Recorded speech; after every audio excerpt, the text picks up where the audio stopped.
eu sou a Isabela. Eu sou a Flávia. E você caiu no Angu de Grilo.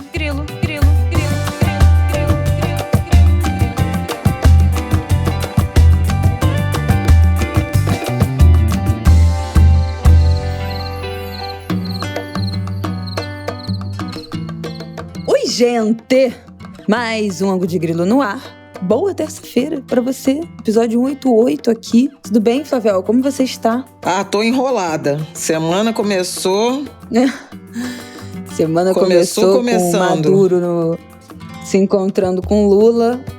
Já acabou a tranquilidade na vida da jornalista, Flavel. Mas, bom, estamos ainda nessa terça-feira, vamos começar Atenção, faltam 2 dias. Meu Deus, isso não fez ainda? Não. Eu já entreguei o meu. Eu já tava com ele pronto há umas 3 semanas. Aí hoje eu botei a minha última conta que tava faltando. E acabei de enviar nesta segunda-feira meu imposto de renda. Mas ela, como vocês sabem, vai até o limite. Eu vou até o limite da Receita Federal. Então... É com emoção. A Receita já divulgou até o primeiro lotão de restituições. Não, jamais contemplada nisso, né? Bom, vamos lá, gente. Vamos começar falando... olha, semana passada foi treta, luta em cima de batalha, né? Como diria a Andressa Reis. Então a gente vai começar falando da votação da MP dos ministérios. Vamos falar da votação também do arcabouço fiscal. E qual era a terceira votação que a gente ia falar? Do marco temporal. Isso. Então a gente vai começar falando sobre todos esses pontos aí que foram votados na semana passada, com muita treta, muita confusão, muitos desdobramentos. Vamos abrir falando disso, que aí ele vai nos levar para um segundo ponto, que também está meio misturado, mas a gente resolveu dividir aí esses 2 assuntos, que é o embate entre IBAMA e Petrobras com a história da perfuração, né, da exploração de petróleo lá na foz do Amazonas. A gente já tinha deixado na semana passada esse assunto aí de pop-up, né, pra gente acompanhar qual seria esse desenrolar. Teve desenrolar, mais confusão, e vamos falar sobre isso aqui também. E aí, por último, a gente vai fechar falando rapidamente da história dos carros, né, da redução dos impostos, que prometem reduzir até mais de 10% dos valores dos carros populares. E que também foi uma coisa que a gente tinha deixado aí. Que é uma contradição, né? Pelo nível de preço, mesmo com 10% mais barato, tem nada de popular, mas... Não, a notícia é que com a redução, o carro mais barato agora seria abaixo de 60 mil. Um pouco abaixo de 60 mil. É brincadeira, né? Nesse momento, o carro mais barato vendido no Brasil é 69 mil reais. Então, assim, caos. Vamos terminar falando disso e deixando aí os nossos pop-ups da semana pra gente ficar de olho. Então, vamos, que hoje é muita treta, muita confusão nessa semana passada. Eu acho que a gente pode começar. Você quer começar por qual das votações? Decida, você tem a possibilidade, você decide. Eu acho que o ponto de partida, né, dessa conversa é a celebração da aprovação na Câmara do arcabouço fiscal. Olha aí, 3 minutos, já falei arcabouço. A partir... Não, hoje vai ser que ser rápido. A partir, né, de uma costura política que foi totalmente empreendida, encaminhada pelo Fernando Haddad, ministro da Fazenda, com Arthur Lira. Uma avaliação de que se essa aprovação foi uma vitória de Haddad e de Lira, do governo de Lula, ou somente de Haddad e de Lira. Esse debate, o biscoito é fresquinho porque vende mais ou vende mais porque é fresquinho, que atravessou um pouco o início da semana passada, e quase simultâneo a um rolo compressor na direção da nossa legislação, da forma como o Brasil vai organizar e conduzir as políticas públicas de meio ambiente, um avanço que está sendo chamado de tratoraço parlamentar, mas não só, sobre os ministérios do meio ambiente e o Ministério dos Povos Indígenas,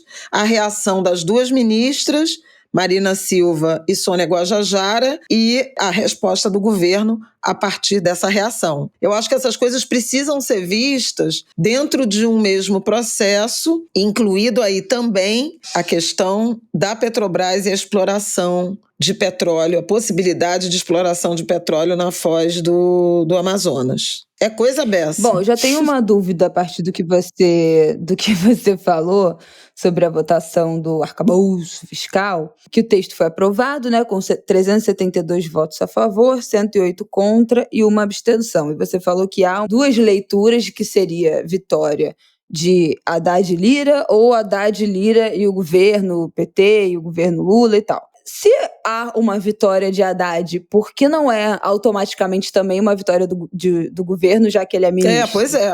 Esse foi meu ponto, inclusive. Porque muita gente disse que foi uma vitória de Haddad e de Lira por esse alinhamento, e eu rejeito essa hipótese porque eu acho que Haddad é Lula. Em que pese o fato da totalmente, como é que eu vou dizer, do completo afastamento do núcleo político do governo.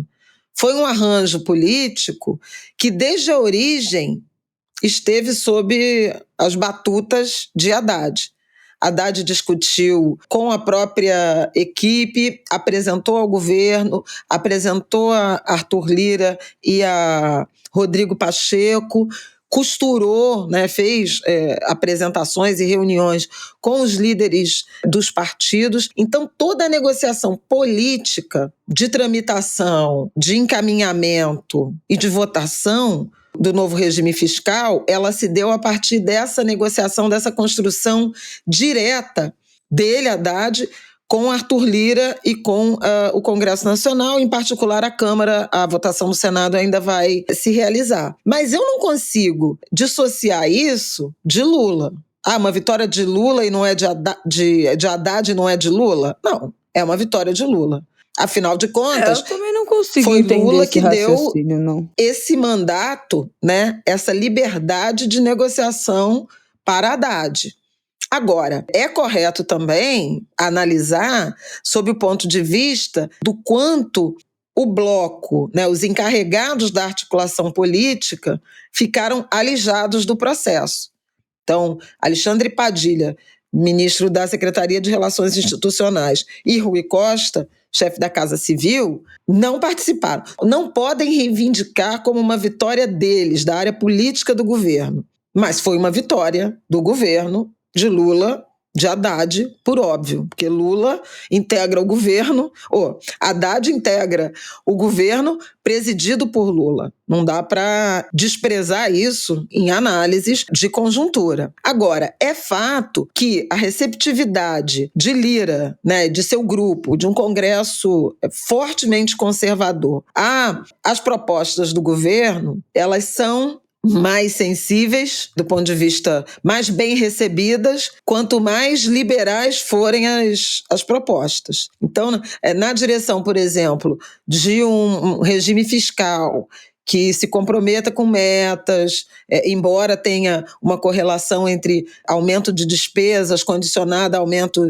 de receita, que é melhor do que o teto de gastos, né? É um projeto, foi um encaminhamento que sofreu alterações no Congresso na direção de impor uma rigidez maior ao gasto público. E aí, nesse sentido, é óbvio que é muito mais fácil um Congresso conservador alterar e aprovar um regime fiscal com arroxo nas contas públicas do que, por exemplo, mudanças na direção de mais intervenção do Estado na lei do saneamento, por exemplo, questionamentos em relação à privatização. Então, até a ministra Marina falou isso. Olha, é um governo de frente ampla, é um Congresso conservador, predominantemente, foi isso que o Brasil elegeu, e vai ter tensão, né? É uma relação tensionada. Agora, é isso, quer dizer, o mesmo Congresso, mesma Câmara que aprovou com 372 votos, e eu pesquisei, foram mais votos do que o teto fiscal, que foi aprovado lá no governo do Temer, quando Henrique Meirelles era ministro, e não foi uma votação equivalente. Acho que o teto passou com 366 votos. pouco mais o regime fiscal de Haddad e Lula. Mas é significativo porque eles, lá na PEC da transição, tomaram o cuidado de apresentar na PEC a ideia de que haveria a proposição de um novo regime fiscal a ser aprovado por lei complementar, o que exigiria maioria absoluta, acho que 257 votos, e não 308 votos, que é o mínimo para projeto de emenda constitucional. O arcabouço foi aprovado como lei complementar, mas teve uma votação que, se fosse PEC, teria passado. Uhum. Então, essas questões, acho que são questões importantes a serem tratadas. O bloco PSOL-Rede votou todo contra. Votou contra a urgência e votou todo contra o arcabouço. Já o PL, que é o partido do Bolsonaro, que tem 99 deputados, deu 30 votos para o governo. E aí o Valdemar Costa Neto, na famosa entrevista para o Estúdio I, ele já dizia que ele era contra, porque tem diferenças ideológicas, mas que sabia que 30 parlamentares, 30 deputados votariam com o governo, porque precisam muito do governo, porque representam municípios pequenos, principalmente do Nordeste, dependem muito de emenda e iam votar com o governo. Ele falou isso, sem menor pudor. Eu acho também muito impressionante. Isso a gente já tinha falado no ano passado. Exatamente. O PL deu mais votos. Porque quando a gente falou da bancada da composição do Congresso, ainda que eu acho que a gente esfriou muito a temperatura de desespero do nosso Congresso conservador, porque a gente sabe que as pessoas agem de acordo com os seus interesses. Então, assim, não é porque está num partido que é bolsonarista, que é de direita ou de extrema direita, que automaticamente tudo que for uma proposta do governo vai votar contra. A gente falou no passado. O que também não significa que esse Congresso não é conservador o suficiente para embarrear muitas questões relevantes, né, como que a gente vai tratar daqui a pouco. Mas é um Congresso tenebroso. Eu acho que a gente pode dizer que já foi pior, né, porque no ano passado a gente fez essa leitura de que o PT tinha crescido bancada, o PSOL tinha crescido bancada, o PSB tinha reduzido, né? A gente fez esse ponto a ponto aqui, né? A extrema-direita também tinha mudado muito, tinha migrado muito do PSL, né, que era PSL, para o PL, para União Brasil, que no fim das contas União Brasil, que tinha se proposto a ser uma extrema-direita, já estava no centrão quase base do governo, que a gente zoou isso até no Sérgio Moro, que tinha acabado na base do tem 3 ministérios. Tem 3 ministérios, então, mas não tem um pacto de um acordo de lealdade em que pese ter ministérios. Até porque a negociação política foi complicada. Até porque essa gente negociaram ministérios com o Davi Alcolumbre, que não manda no partido. Então, assim, tem muita complexidade na relação política. Mas é curioso como o PL, que é o partido do Bolsonaro, deu ao governo na votação do arcabouço fiscal mais que o dobro de votos que o governo perdeu com o não do PSOL e da Rede. A Rede que não é... Enfim, a Rede tem um deputado. É engraçado que as pessoas botam assim, 100% da Rede votaram contra o governo. É o Túlio, essencialmente. A Rede... O Túlio é líder dele mesmo, né? É um partido de um deputado. Porque a Marina... Rede começou mal. A Marina foi eleita, acabando, né, lá no impeachment da Dilma, né? Eu não esqueci. Enfim. Mas acho que o voto do PSOL foi coerente, né, com o que o partido, com a forma como o partido se posiciona. Uhum. Tem alguma interrogação sobre em que medida esse posicionamento do PSOL vai atrapalhar a aliança com o PT no ano que vem para a Prefeitura de São Paulo, que o acordo, né, envolvia o Boulos retirar a candidatura a governador em benefício do Haddad e receber o apoio do PT na candidatura à Prefeitura. A Gleice esteve também no Estúdio I. Se o PT não apoiar o Boulos, vai fazer o quê? Não, aí, vamos combinar. Teria um candidato próprio, entendeu? Mas a Gleice disse que o acordo do PT com o Boulos, com o PSOL, envolvendo a candidatura do Boulos, não tem correlação com apoiar e votar com o governo. Então, são acordos diferentes. Não, era só o que faltava. Pois é. Então, a conferir, né? Mas houve também essa especulação. E aí, talvez um pouco para provar que não há uma, digamos assim, uma base sólida do governo na Câmara dos Deputados, principalmente, veio o tratoraço do meio ambiente. Então, assim, uma grande vitória de um lado e de outro, uma derrota, uma pressão, um calor orientado a uma pauta que interessa principalmente ao agro. Ao agro, a quem acredita em modelos de desenvolvimento ainda pouco sustentáveis, mas sobretudo ao agro. Não vamos esquecer que a CPI do MST também foi implantada, dominada por adversários do governo, né, pela oposição, e que tem como relator o Ricardo Salles, o ex-ministro do Meio Ambiente. Coragem. E virtual candidato também a prefeito de São Paulo. Então, também tem uma coisa a ser observada, que é como essa CPI vai se comportar na direção, inclusive, de desgastar a candidatura de Boulos, dada a vinculação, a proximidade do PSOL com o movimento dos sem-teto e também dos sem-terra, né, com esses movimentos populares. Essa é uma questão importante. A CPMI dos atos golpistas também foi implantada. Nessa, o governo tem maioria. A primeira reunião foi bem difícil de engolir, de assistir, mas é o que temos, né? Aparentemente vai ser uma CPI equilibrando a outra, né? É uma correlação de forças aí entre governo e oposição. Mas aí vamos entrar no meio ambiente. Então, dito isso do Haddad, eu acho que a gente fecha um bloquinho, né? Não, eu acho que a gente continua falando das votações,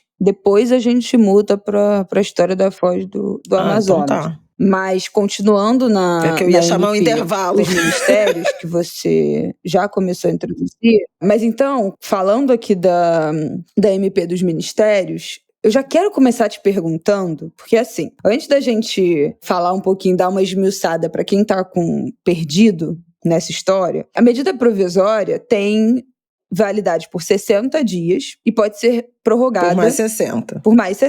Todo início de governo começa com uma medida provisória, né? Medidas ou decretos, para a organização dos ministérios. Isso, mas eu lembro lá em 2018, quando o Bolsonaro foi eleito, né, e assumiu em 2019, eu fiz um vídeo no YouTube falando dos 5 principais pontos da medida provisória do começo do governo Bolsonaro, que foi uma coisa tenebrosa, assim, aquela MP da virada do ano do governo.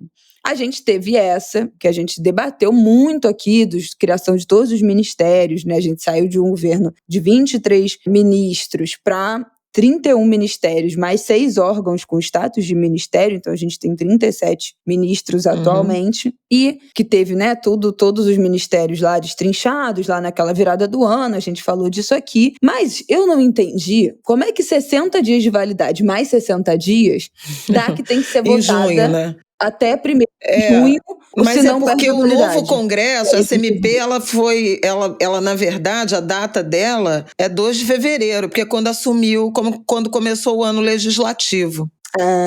Então aí vai, 2 do 2 a 1 do 6. Virada do ano, como é. O governo começou a se organizar, né, de uma nova forma a partir da posse, mas efetivamente o desenho, né, apresentado formalmente ao Congresso Nacional, ele se deu a partir do início do ano legislativo, porque senão é esquisito mesmo, né? Um outro Congresso recebendo, né, apreciando uma MP. Entendi. Então é por isso, gente, que é 2 de junho. Eu também estava perdida. É 1º de junho. De 1º de junho, por como é que essa conta tinha chegado. Mas eu acho que essa que foi a grande questão da semana passada. E aí, para conseguir passar esse texto rapidamente pela comissão mista, o governo teria aberto mão de algumas... Como é que eu chamo isso, meu Deus?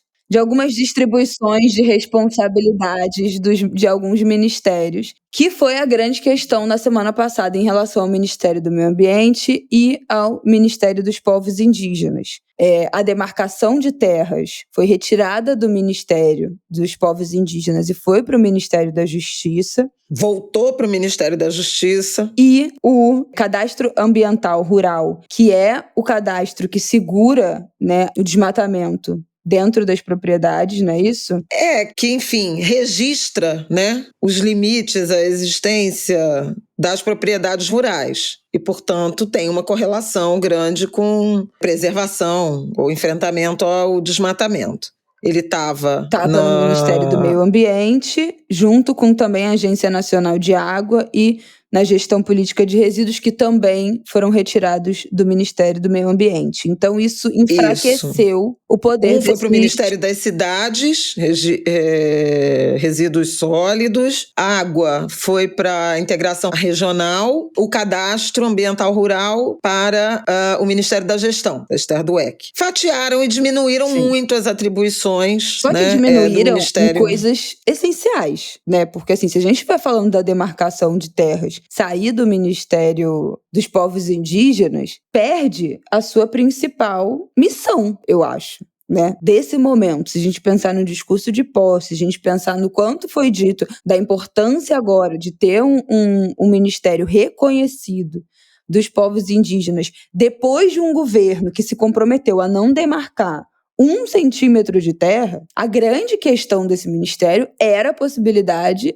de demarcar o máximo possível de terras, né, durante esses 4 anos que a gente tem. Porque depois sabe Deus o que vai acontecer de novo. Eu acho que foi desolador, né? Foi uma ressaca, assim, uma bad completa. No nosso grupo lá do Telegram dos Angulhas foi a maior deprê. Todo mundo na maior deprê com essa derrota, né? A Sônia e a Marina ficaram muito desmoralizadas por ter perdido essa gestão, né, que é tão importante, que era tão significativa para dentro desses partidos. E aí eu lembrei de uma coisa que a gente debateu aqui lá atrás, que aí eu queria te perguntar. Naquele momento que a Marina ficou naquele, vou ser ministra ou vou ser qual era aquele cargo que a Autoridade Climática. Isso, Autoridade Climática. Que ela queria o cargo de Autoridade Climática, que seria um cargo que iria permear por vários ministérios, né? Ela teria com a transversalidade sonhada. Em vários ministérios e acabou como ministra do meio ambiente. Esse cargo mas ela queria, porque tinha, na verdade, o relator, vamos fazer aqui um exercício de memória. O grupo de meio ambiente na transição, no governo de transição,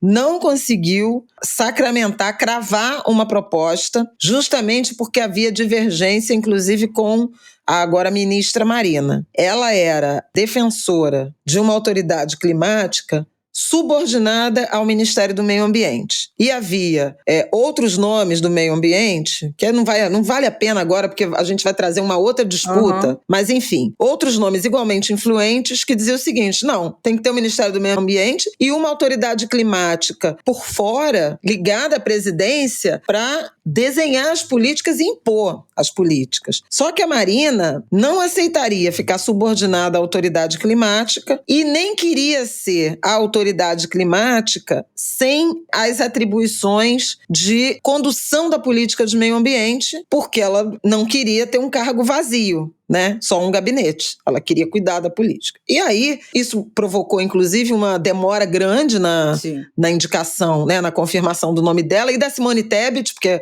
o Lula ainda tentou um exercício de Marina ser autoridade e Simone Tebet ser a ministra. Por Deus, Senhor. A Marina não aceitou nem a Simone, porque elas ficaram mais ou menos amigas durante a campanha. E aí o Lula acabou cedendo para Marina, que se tornou ministra do Meio Ambiente, com a atribuição de criar essa autarquia, que até agora não foi criada. E agora eu te pergunto, neste caso que a gente está vendo, dessa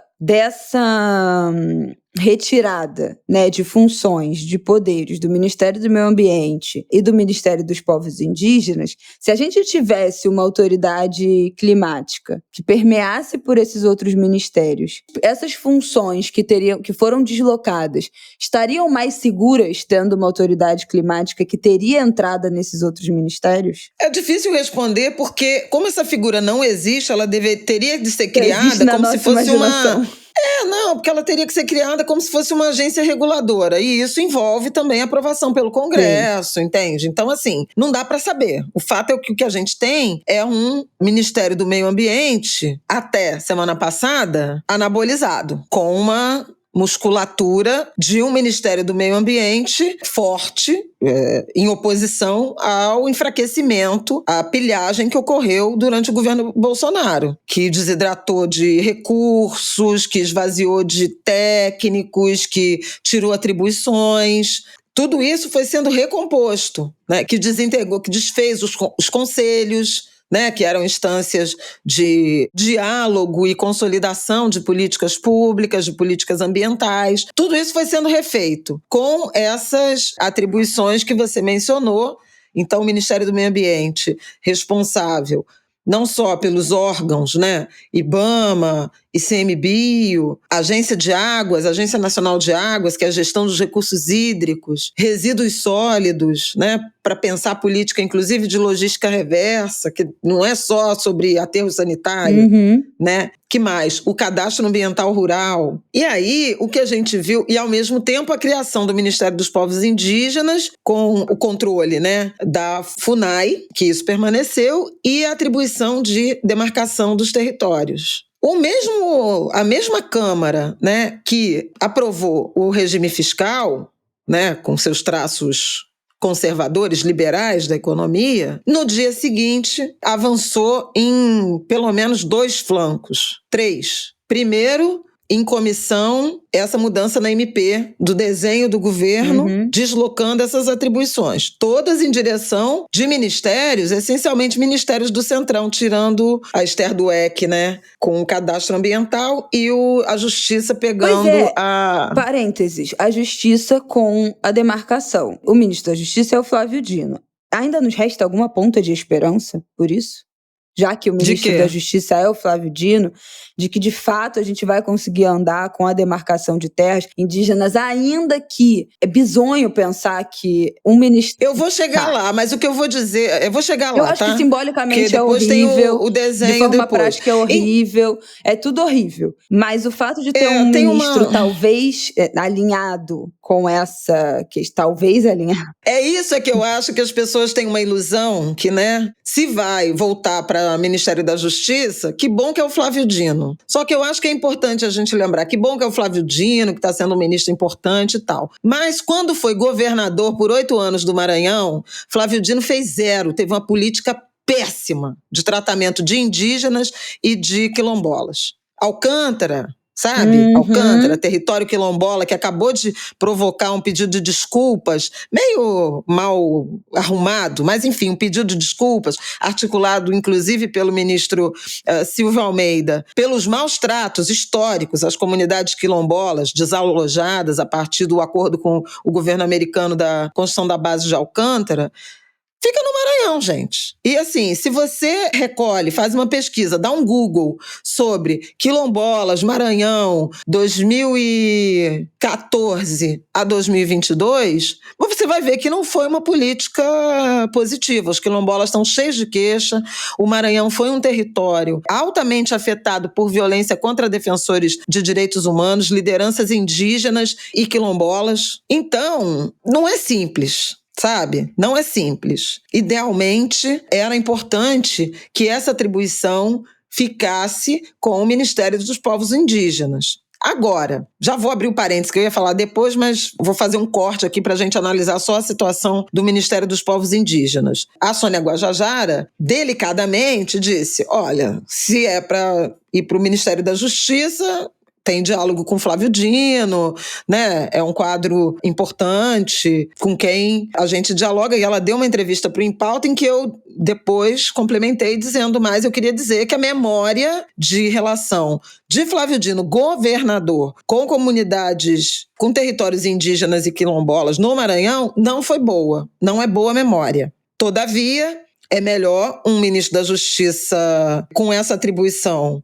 ser o Flávio Dino do que Sérgio Moro, por exemplo, né? Vamos pensar no que foi Sérgio Moro como ministro da Justiça. Né? Agora, no meio dessa polêmica toda, ou em decorrência dessa polêmica toda, quando foi cobrado sobre a articulação política e o que seria possível fazer para reverter diante das queixas das ministras, o Alexandre Padilha, que é o ministro da Secretaria de Relações Institucionais, disse o seguinte: o Ministério dos Povos Indígenas tem um problema que é de uma espécie de impedimento legal, porque a legislação não permite que uma pasta interessada no tema seja a instância decisória. E como povos indígenas têm interesse direto em demarcação, ele não podia ser a instância responsável pela homologação. Por isso, o Ministério da Justiça. O compromisso final foi de que todo o processo de tramitação, sugestão, análise, continue com povos indígenas e só o trecho final de homologação caiba à Justiça. A ver se esse acordo vai, de fato, se confirmar. Mas esse foi o argumento. E o Padilha, inclusive, disse o seguinte: no governo Bolsonaro, o que impediu que o Ministério da Agricultura não assumisse essa função de demarcação das terras indígenas foi justamente esse preceito legal. Porque o latifúndio, né, a propriedade rural, também é parte envolvida nesse debate sobre demarcação de territórios indígenas. E aí, o Bolsonaro não conseguiu mudar a demarcação para o Ministério da Agricultura e manteve na Justiça. Então, esse é um argumento. Fecha parênteses, acabamos com o capítulo MP de reorganização do governo, capítulo Ministério dos Povos Indígenas, na MP que redesenha o governo. Guardou essa informação sobre a atribuição legal? Porque esse mesmo argumento... Tô até com medo do que vem. Não, esse mesmo argumento tem sido usado pela ministra Marina para reivindicar a Agência Nacional de Águas. Porque ela disse o seguinte: o Ministério da Agricultura é demandante de água, por óbvio, né, a lavoura. O Ministério das Cidades é demandante de água, porque determina consumo das cidades, abastecimento humano. O Ministério da Integração Regional é demandante de água. O único ministério que não demanda, não consome, e, portanto, tem que ter atribuição de gestão dos recursos hídricos, é o Ministério do Meio Ambiente. Então, ela está usando o mesmo argumento... Lacre! De Marina Silva. É muito interessante o debate. Eu me empolgo também, em que pese toda a raiva. Mas é que o mesmo argumento que se está usando para tirar a demarcação de terras indígenas de Sônia Guajajara poderá devolver a ANA, Agência Nacional de Águas. E eu acho que esse argumento faz sentido, tá? Faz algum sentido. Assim, faz. Da letra da lei... Dói, mas faz sentido, porque a gente poderia estar exatamente nisso que você falou, da água. Esse é um debate, né? Como prevenir a agricultura de ou cair com os processos, ou demarcar para menos, ou não sei o quê, enfim. Favorecer o agronegócio tendo a demarcação, a galera com a água também pode fazer o que quiser, que é contra o interesse do meio ambiente. Então, eu acho que é um argumento que faz sentido, ainda que nos doa o Ministério de Povos Indígenas não ter autonomia na demarcação dessas terras. Mas eu acho que, pensando especialmente em governos de extrema-direita, isso pode dar, ou enfim, de extrema-direita ou de direita que tem algum tipo de conciliação, né, que tem esse jogo, porque o do Bolsonaro eram todos de extrema-direita, então não tinha nem isso, né, nem essa disputa de quem é mais ou menos reacionário, uma disputa não tinha frente ampla, não tinha, né? Então não tinha briga. Onde quer que fosse, ia ser uma destruição completa. Então, mas assim, em governos de centro, que haja alguma disputa, isso pode assegurar interesses que sejam, né, da ala mais progressista. Então, consigo entender, consigo achar prudente né? Ainda que tenha sido um balde de água fria aí. Eu acho que pela desmoralização também, né? Pelo enfraquecimento, por terem sido, eu acho que ministérios que foram tão celebrados, né? Figuras que foram tão celebradas de estarem de volta, né? No caso da Marina, ou nessa posição, no caso da Sônia, eu acho que foi um balde de água fria, assim, nessas expectativas, que assim, gente... E não foi só isso, né, Bela? É assim, duas mulheres, né? Uma mulher negra, uma mulher indígena, com conexão com movimentos sociais, populares, de origem popular, sendo atacadas. Sim, é isso. A gente comemorou tanto por ter essas mulheres nesse lugar, para elas perderem para o de sempre, né? Por um mundo político masculino. E com fogo amigo, que aí é que eu queria adicionar a complexidade. Porque a gente falou só da MP, mas Lira conseguiu aprovar o regime de urgência para a tramitação do PL, Projeto de Lei 490, que é o que estabelece o marco temporal. Quem é angulha já conhece esse debate sobre originário. Vou achar, né, o episódio em que a gente falou. Povos originários ou marco temporal, que é território. A teoria do marco temporal é territórios ocupados até a promulgação da Constituição. Quando a Constituição diz que povos originários são... Pode achar aí, eu acho que é o artigo 231 da Constituição. Tenho aqui aberto. Artigo 231, a Constituição brasileira reconhece a esses povos os direitos originários sobre os locais que ocupam, sem menção a período de tempo específico. O marco temporal é uma tese que quer definir uma data a partir de quando os territórios podem ou não ser considerados terra indígena, que seria a data da promulgação da Constituição, né? 1988. Só um parêntese, a gente falou sobre marco temporal no episódio 101 do Ângulo de Grilo. O episódio de 7 de setembro de 2021, não ironicamente, no dia da Independência. Nossa Senhora, então, e aquele, né, o 7 de setembro de 2021 foi bem emblemático, né? Então a gente tinha uma votação do STF, eu acho, na época, pelo que eu tô olhando aqui. E ainda tem, tá marcada para o dia 7 de junho. Pois é. Nessa época desse Ângulo de Grilo, estava marcado para 9 de setembro de 2 anos atrás. Então, assim, mas nesse episódio 101 a gente explica esse debate do que é o marco temporal, enfim, o que dizem os indígenas para serem contra, né, essa tese. Então, se você quer uma explicação mais completa, volta lá no 101. Isso. E vocês devem lembrar, quando começou o desenho de montagem desse novo governo, eu dizia da importância de se chamar povos originários, porque era uma sinalização política. Depois acabou mudando para povos indígenas, Ministério dos Povos Indígenas, sob o argumento de que foi uma escolha deles, das lideranças indígenas, porque reforçaria as etnias, os povos indígenas objetivamente. Mas povos originários, que é o termo que a Constituição consagrou, ele remete, eu acho meio óbvio que ele remete a um tempo permanente, né? É o território de origem. E, eventualmente, indígenas foram. Por que os indígenas questionam isso de estarem ocupando em 1988? Porque muitos indígenas, muitas etnias, muitas comunidades foram expulsas dos seus territórios originais e passaram a reivindicá-las, inclusive a partir da Constituição que consagra esse princípio. Então, assim, lembra que o Bolsonaro dizia, se não passar um marco temporal, vai acabar o agronegócio. Bom, isso aí até, de certa forma, é uma confissão, Exatamente. né? Olá! Bem-vindo ao Brasil! Então, gata. Mas aí, vou adicionar mais uma complexidade. A questão é tipo assim, é uma foto, né, do dia da promulgação da Constituição. Onde a galera estava, é ali o território que elas têm para reivindicar. Pode reivindicar. Se foi expulsa, se foi exterminada, se foi... Ninguém quer saber, né? Se tinha acesso antes e naquele momento não tinha mais, ninguém quer saber. Então é como se fosse uma foto dos desenhos de como isso estava há somente 30 anos atrás. Mais 40 anos atrás. O que é então, absurdo. Esse é um ponto. O que o Congresso fez na semana passada, na quarta-feira? Aprovou o regime de urgência, o Congresso não, a Câmara. Regime de urgência para votação do marco temporal, que pode acontecer hoje, terça, né? Ou quarta, né? Dessa semana. Toque de caixa.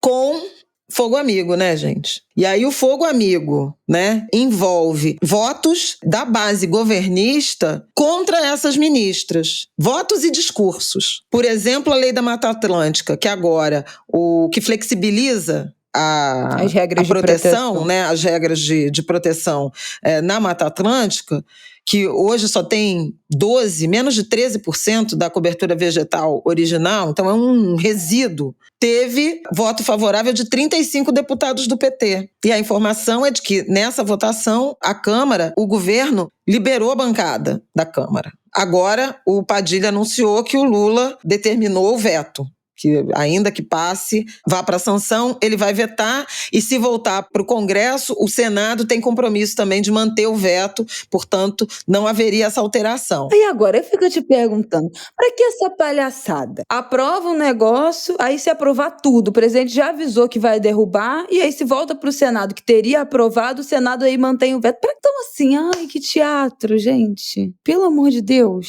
Pois é, mas é justamente um teatro que mostra a encenação do fogo amigo, né? Quer dizer, houve a votação com essa MP, com esse jabuti que veio do governo Bolsonaro. Por que não estava nem... Eu vi no café da manhã falando de jabuti. Jabuti vem de um dito popular. Jabuti não nasce em árvore. Se ele está lá, ou foi enchente ou mão de gente. E na política, na tramitação legislativa, é quando você pega um texto de uma lei que, vamos supor, sobre, sei lá, imposto de renda, e tasca uma emenda que fala de cesta básica, sabe? Você bota alguma coisa que não tem nada a ver com esse contexto, que não tem nada a ver com o tema original da lei, para ser aprovado na esteira daquela legislação. Entendi. Aí eles chamam de jabuti. E a Mata Atlântica foi um jabuti. E o governo, a articulação política, não funcionou bem, tomou essa bola nas costas do Congresso Nacional, do Centrão, do Agro, do Arthur Lira, etc. A mesma coisa é no PL 490, que é o do marco temporal. É verdade que o PT, por exemplo, votou contra a urgência na votação do marco temporal. Mas a articulação política não foi capaz de impedir, com regulamento, com regimento, com convencimento, que esse projeto fosse adiante, né? E é muito ruim para os povos indígenas, para a agenda ambiental, que ajudou a eleger Lula e que tem devolvido o Brasil para um papel de protagonista, né, no debate climático, sobretudo, global. Então, a gente já falou da MP com esvaziamento do Ministério da Marina, a gente já falou da Lei da Mata Atlântica e do PL 490. Eu acho importante dar essa qualificada sobre o momento em que isso aconteceu. Em que pese a gente saber que tem um Congresso conservador, que o agro manda muito, tem gente que fala que o tamanho, né, a quantidade de parlamentares ligados ao agro exportador beira 300 parlamentares, é muita coisa, é uma representação muito significativa, e o Congresso ser conservador, etc, etc. Houve homens do governo aliados a essa agenda de esvaziamento das pastas dessas duas mulheres. Então, Marina Silva apontou a misoginia, né, a perseguição a essas mulheres. A Sônia Guajajara, em entrevista, uma pergunta que eu mesma fiz, né, no Em Pauta de quarta-feira passada a ela falou em machismo e racismo, por se tratarem de uma mulher negra e uma mulher indígena, e ontem ela voltou a repetir, ontem domingo, né, ela voltou a repetir isso na entrevista que as duas deram simultaneamente ao André Trigueiro no especial de domingo da Globo News. O que aconteceu? Quando a Petrobras recebeu do IBAMA o relatório... Esse já é o nosso próximo bloco. Dizendo que não autorizava... então tá. É porque aí esse caso da Petrobras e do IBAMA tem tudo a ver com o fogo amigo do governo contra principalmente a Marina. Mas houve, por tudo isso que eu contei aqui, uma deliberada tentativa de esvaziar, de tirar poder político, que eu não descarto, tá? Porque eu não posso, assim, dizer com todas as letras. Tem outras coisas que têm evidência e a gente vai chegar lá no próximo bloco. Mas eu não descarto que o próprio presidente da República tenha deixado solto. Deu linha na pipa para ver o que principalmente Marina ia fazer. Se ela renunciaria ao cargo, se ela entregaria o cargo, como aconteceu em outra situação. Só que a Marina dobrou a aposta e aí o duplo tweet carpado veio na forma de uma reunião de Lula, dos ministros da articulação política com Marina e Sônia, e o compromisso de que o governo vai tentar reverter ao máximo a tragédia que foi a semana que passou. Então vamos aqui para o nosso próximo bloco para a gente falar mais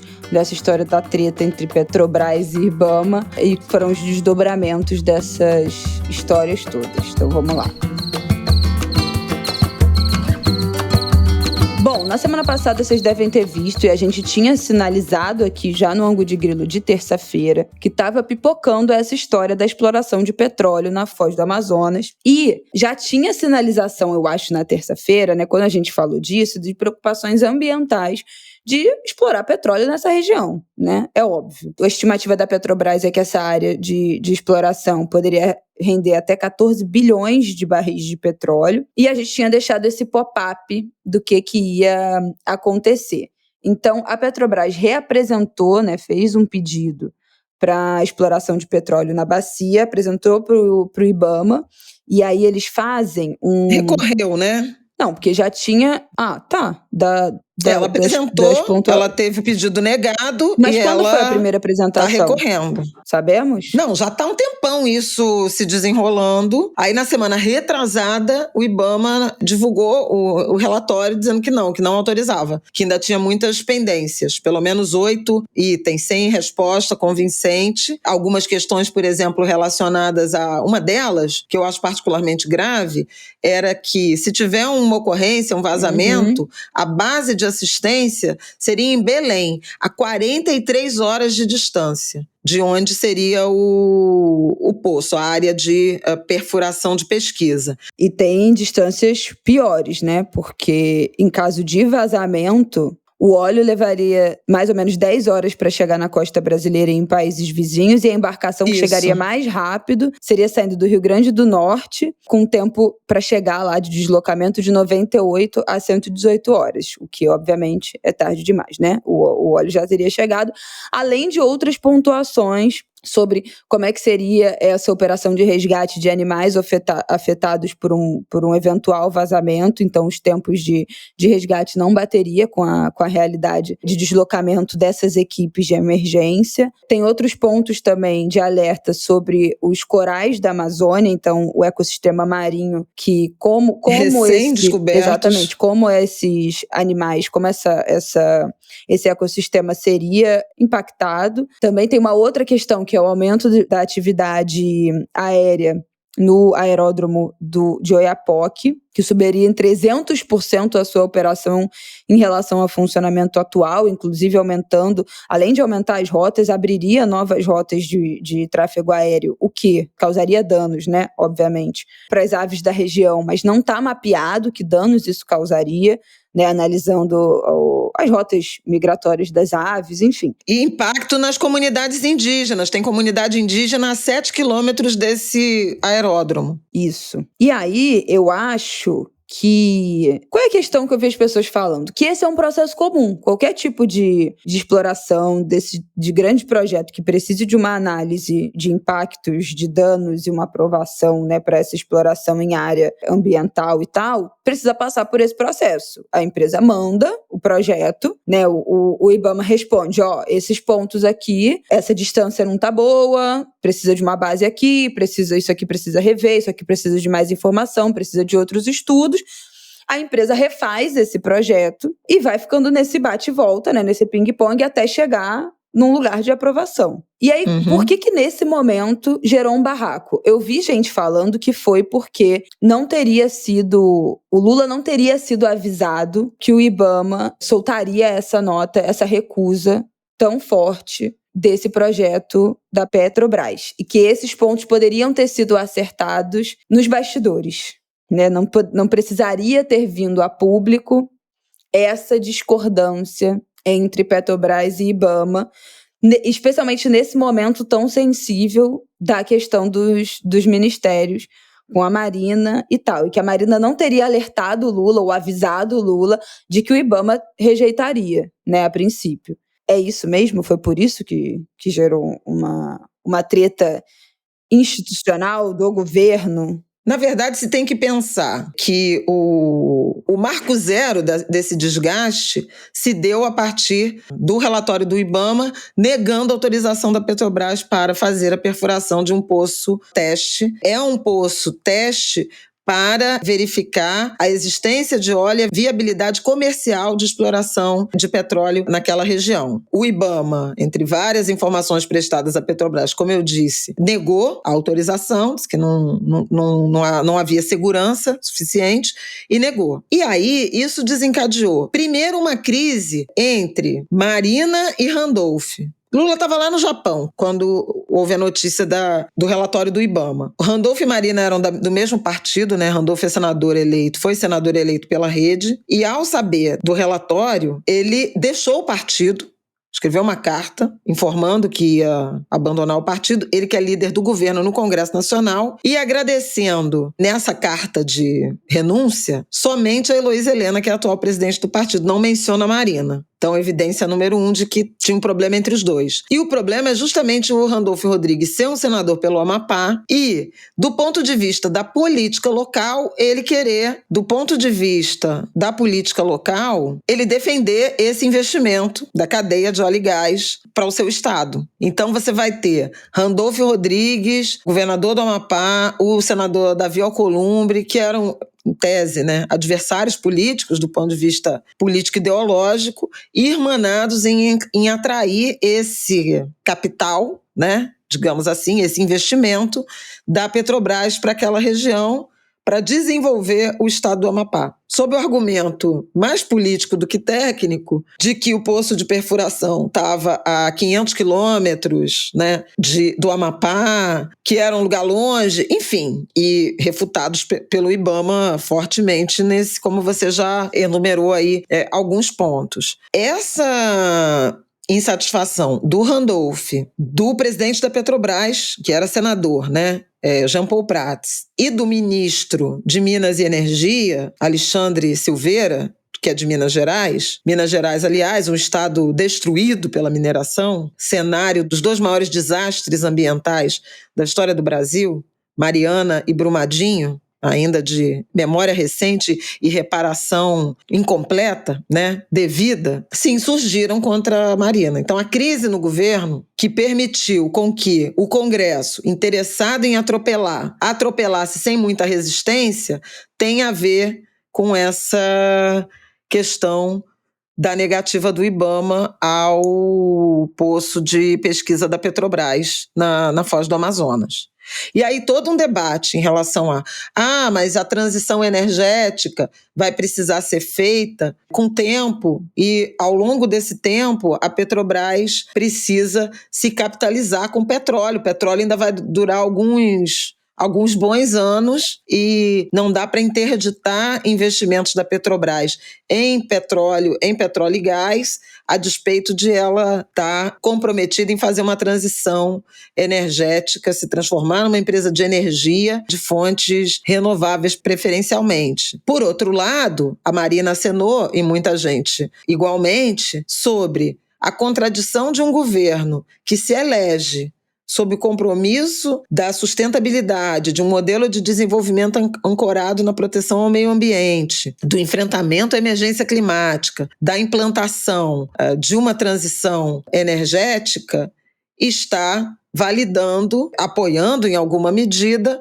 um investimento de petróleo na Amazônia. Na Amazônia, tendo a região sido tão afetada por Belo Monte, por exemplo, né? Com índice de homicídio, com deslocamento de população, com empobrecimento, com uma urbanização mal feita, com impactos no regime hídrico da região. E mesmo, se a gente for pensar, o Rio de Janeiro produz 80% do petróleo nacional, algo entre 70% e 80% petróleo e gás. Vivemos estamos numa ilha de prosperidade? Em que medida Só Maricá. Esses recursos... De resto... mas em que medida esses recursos são efetivamente redistribuídos de uma forma que efetivamente mudou a qualidade de vida da população? Eu até li um artigo falando o seguinte, que a Petrobras já produz petróleo há muito tempo na Amazônia, Campo de Urucu, né? Petróleo leve, eu até estive lá. E não há percepção de uma melhora de qualidade de vida na população local a partir da produção de petróleo de Urucu. Então, assim, tem muita da ilusão em relação ao modelo de desenvolvimento que é mais do mesmo, que de fato vai gerar divisas, mas não necessariamente essas receitas, elas vão resultar em alguma redistribuição e melhora de condição de vida da população.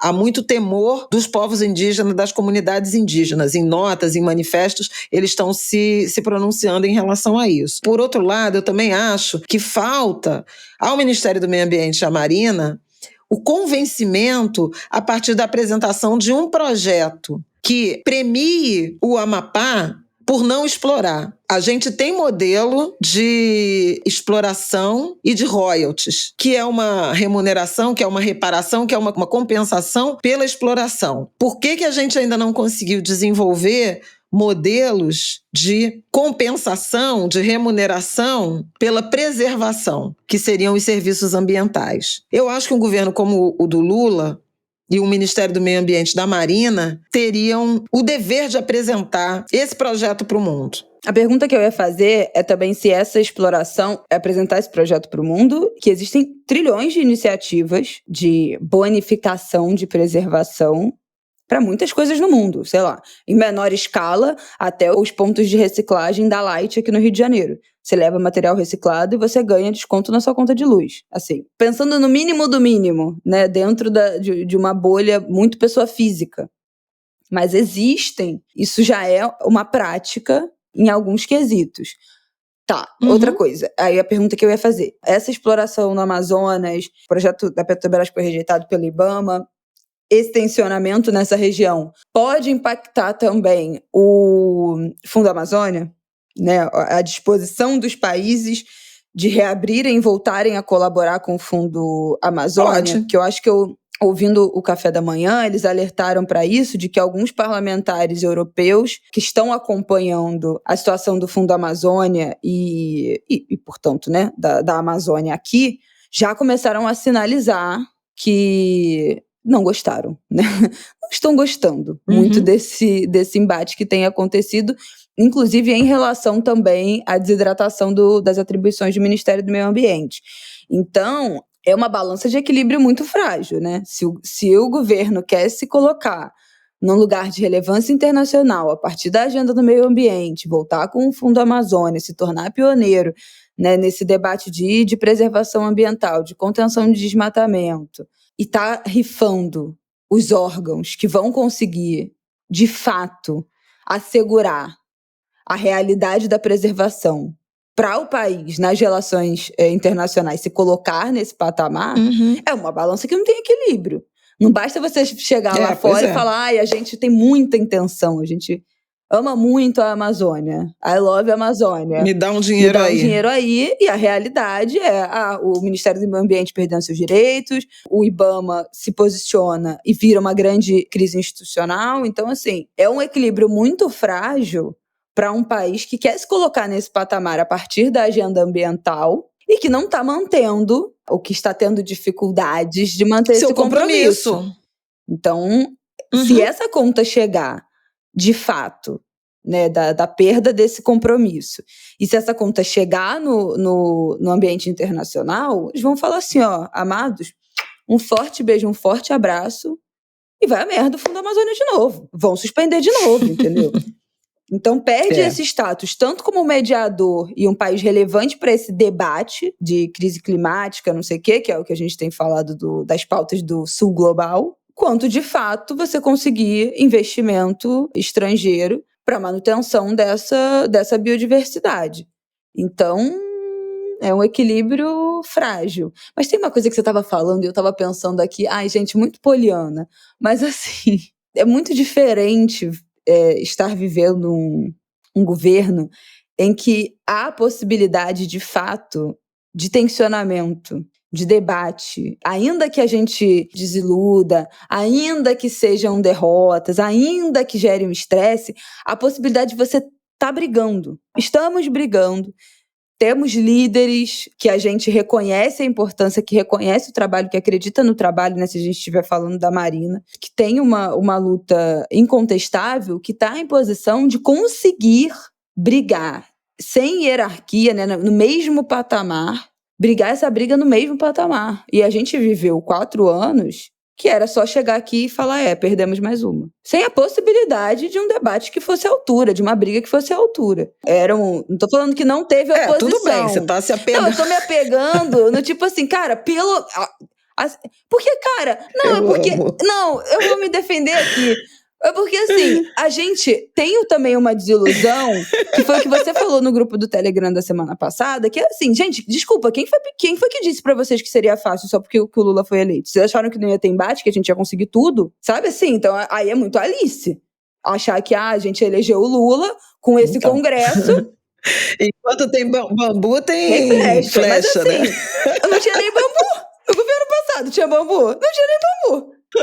Então, assim, mas também é muita ilusão. Ai, meu Deus do céu, é o pior das notícias e tal.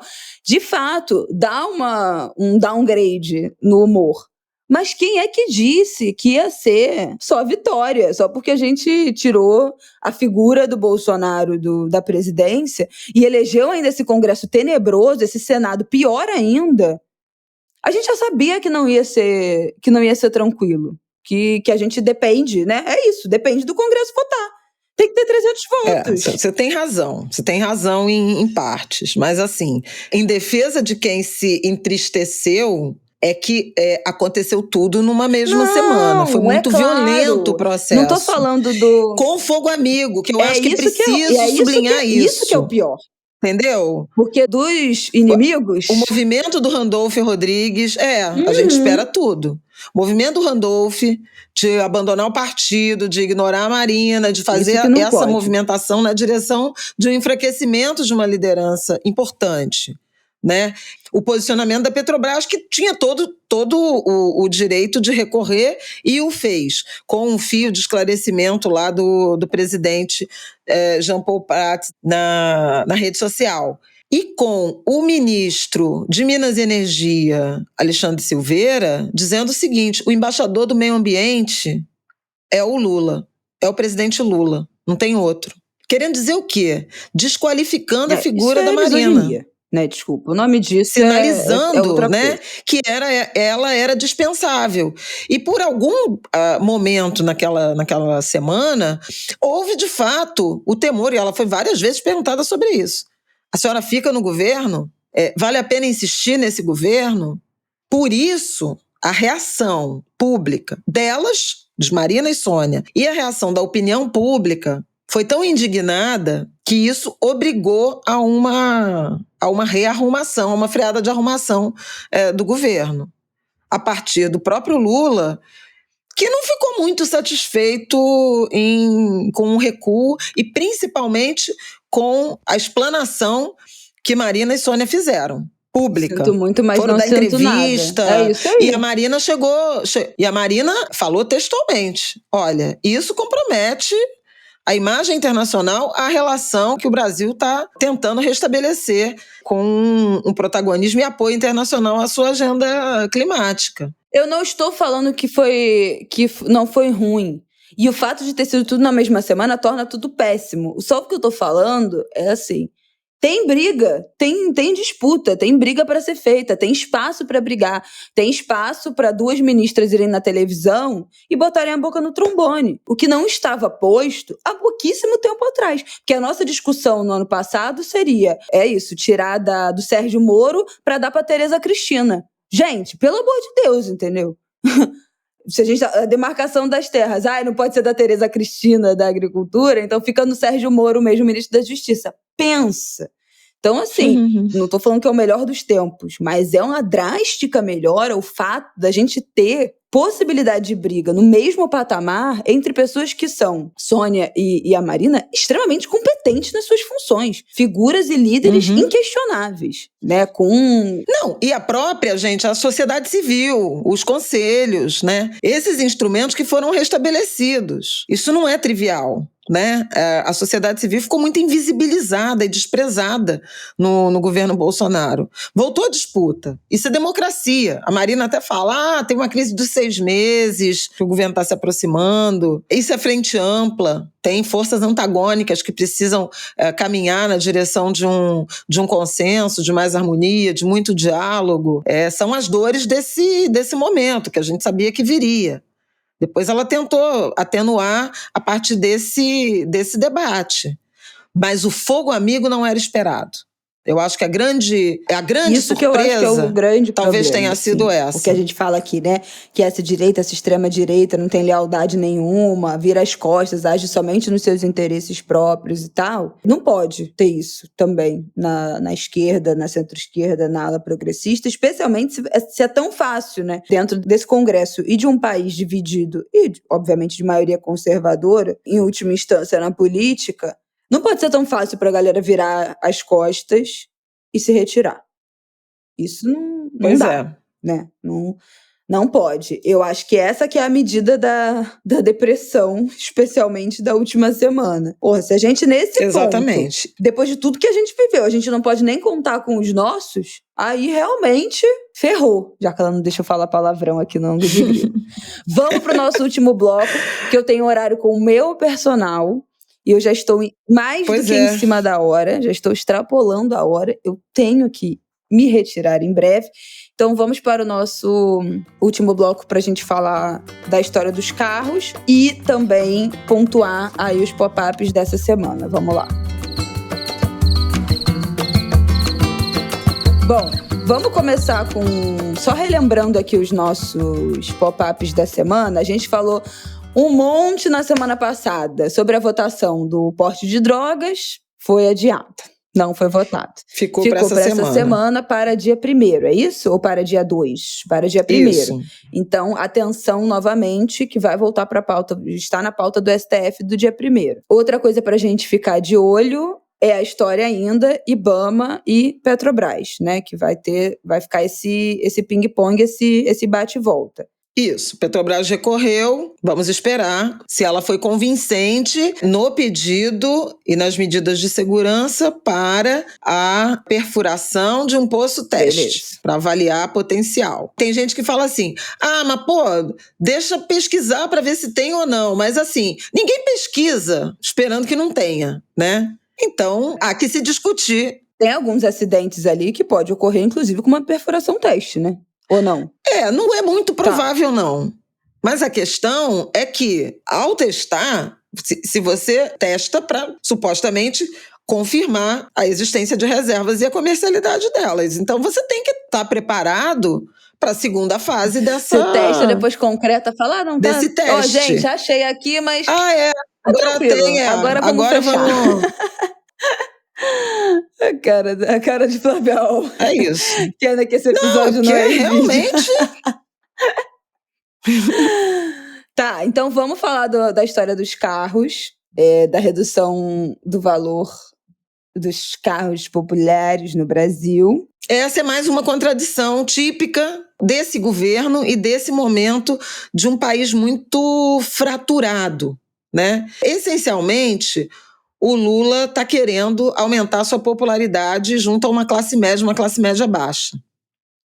E carro tem esse efeito, né? Já houve o redesenho, o relançamento do Bolsa Família, tudo que a gente sabe em relação a política de transferência de renda, com as condicionalidades para criança, para adolescente, o valor adicional, a gente já falou disso. Aumento do salário mínimo, antecipação de pagamento da primeira parcela de aposentadoria, né, do INSS para aposentados e pensionistas. E a preocupação é grande em relação a afagar esse grupo que não foi digamos assim, um apoiador de primeira hora, nem de segunda, do atual presidente. Lula tinha uma votação leal, maciça, expressiva nas famílias mais pobres, entre as mulheres, entre os negros, a gente sabe de tudo isso, mas nos cortes de faixa de renda, essa faixa aí de 2 a 5 e 5 a 10 salários mínimos tinha uma resistência, era uma barreira. Então tem muita intenção do governo de sinalizar para essas áreas.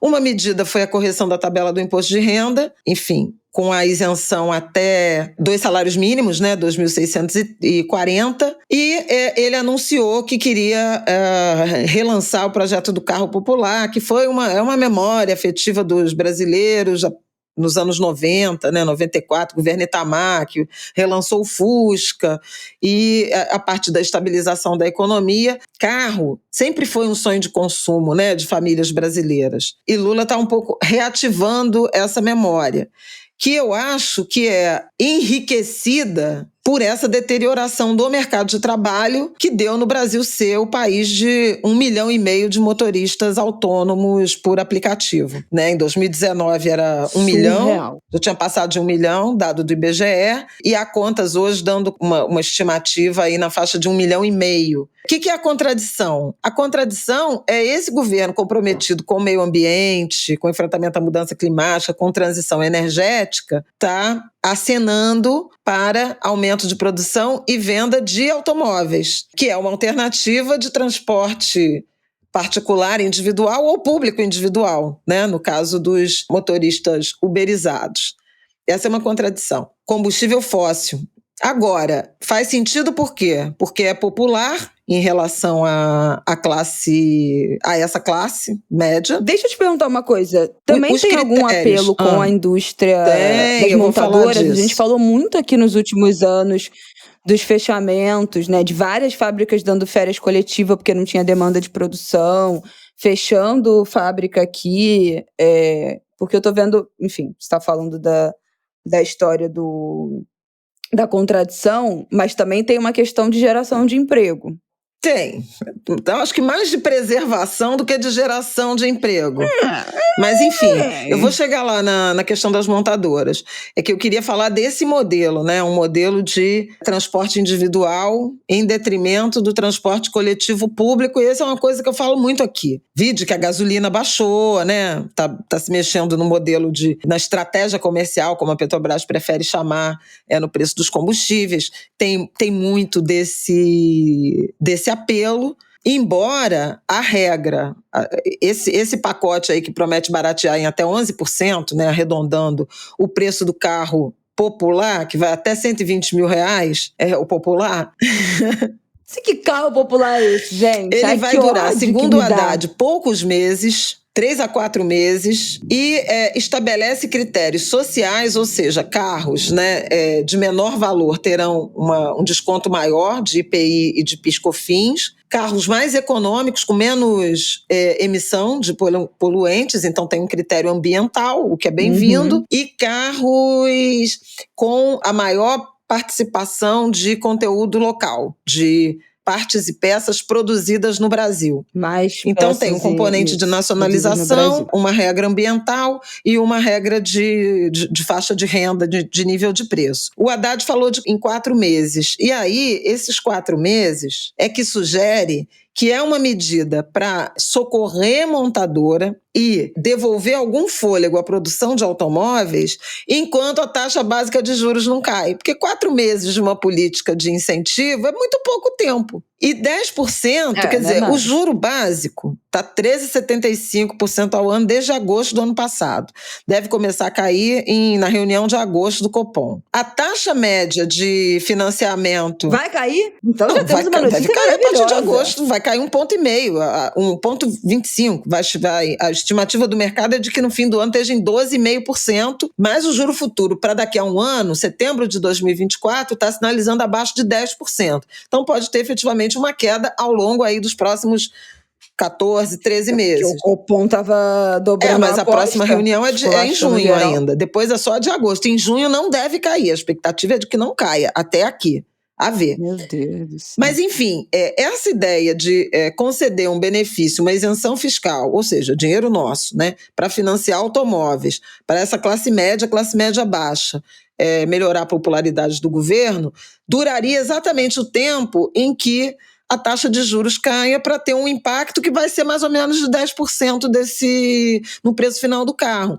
Porque, veja, a taxa de juros está 13,75%. A taxa média ao ano de financiamento de automóveis está em torno de 30% aproximadamente. Então, se o juro cair um pouquinho, a taxa de financiamento de automóvel também vai cair um pouquinho. E hoje tem um nó, que é o fato de as montadoras estarem tendo 70% das vendas de automóveis à vista, justamente porque a taxa de juros não permite o crédito. E isso fez o setor encolher assim.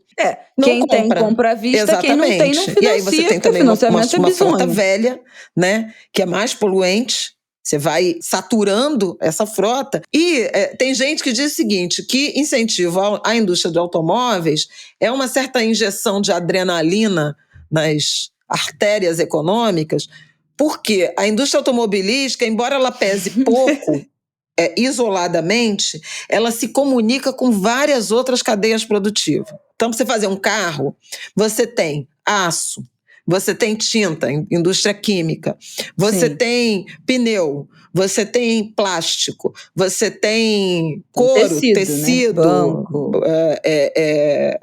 petróleo, né? A cadeia toda da indústria petroquímica, você tem motores, partes e peças, eletrônicos. Então você ativa muitas áreas da economia, da produção industrial que está muito abatida. Então, daí essa injeção. Eu também não descarto um afago momentâneo à indústria automobilística, enquanto a reforma tributária não vem e na direção de arregimentar apoio do setor industrial para a reforma tributária. Então, acho que eu falei tudo, todas as implicações. Hablou, Flaviol. Gente, acho que é isso. Cabeçudo. Nossa, um episódio... fazia tempo que a gente não fazia... Pois é, a gente não fazia um episódio tão conteudístico de política como esse, mas a semana passada demandou, né? Esperamos que semana que vem seja um pouco mais leve. Essa semana a gente vai gravar o nosso episódio de apoiadores, que a gente ficou devendo o episódio desse mês de... Estamos devendo de maio, né? Temos que entregar 2. Mês de maio, isso. De maio já vai virar para junho, a gente vai chegar aí com um pouco de atraso, mas fiquem ligados lá no nosso grupo do Telegram, nas nossas redes, que a gente vai avisar. No nosso Instagram também eu sempre posto os temas do nosso episódio de apoiadores e tal. A gente grava essa semana, e aí não sei se no início da semana que vem ou se no final de semana já tá no ar, mas vocês saberão. Isso, eu quero agradecer a galera que está engajando no projeto da Jaciana, da Era Uma Vez o Mundo. Ela fez um tweet, assim, falando que os angulers estão chegando junto legal. Vamos dar um mês, mais ou menos, para a gente ver essa virada de mês e tal, para ver se a gente faz uma contabilidade. Tem uma boa notícia para saber quantas bonecas o time Angu... estou animada. O time Angu vai doar. E, gente, lembrando que, assim, essas bonecas, se você decidir comprar para receber as bonecas, elas chegarão às vésperas do Dia das Crianças. Elas vão ser começar a ser enviadas em setembro, final de setembro. Então, adianta o presente de Dia da Criança que você tem aí para dar para sua sobrinha, para tua prima, para o teu filho, para o filho do amigo. Pensa aí nesse Dia das Crianças, para não chegar em cima da hora, meu Deus, o que eu dou? Já aproveita para fortalecer essa campanha, essa jornada da Era Uma Vez o Mundo. Você já deixa o presente das crianças organizado, já se adianta e ainda fortalece essa iniciativa, porque essa meta de arrecadação vai até julho. Então não adianta lá na frente querer comprar, a gente não sabe como é que vai estar essa produção lá na frente, essa possibilidade de compra. Essas bonecas que serão entregues a tempo do Dia das Crianças vão ser dessa campanha que encerra em julho. Então, pensa à frente, planeja esse presente agora e aproveita para fortalecer essa campanha tão importante, dessa empresa tão querida. É isso. É isso, minha gente. Um bom final de semana. Até semana que vem. Tomara que seja que bem, né? Até semana que vem. Bom final de semana para vocês. E é isso. Até terça. Pra quem é do Rio, informo que sexta-feira no Circo Voador tem Pagode Preta, Tereza Cristina. Tu vai, querida? Eu vou. Manuel. Você foi no show ontem, afinal? Não. Ai, cara, você é ridículo. Tá, enfim. Então, Flávia O marcando presença sexta-feira no Circo Voador. Um beijo, gente. Uma das atrações. Um beijo. Olha, eu tô em dia com o final de Succession, mas a nossa ainda. Isabela ainda não viu. Não me mandem então... spoiler. Eu não quero falar sobre isso ainda. Eu ainda não vi. Comentaremos por aí. Um pelas beijo. Redes. Até. Beijo, boa semana. Maio chegando ao fim. Meu Deus do céu. Nunca imaginei que mês longo. Tudo aconteceu. Tem 3 meses. 3 meses couberam em maio. Um beijo. Seguimos. Beijo, beijo.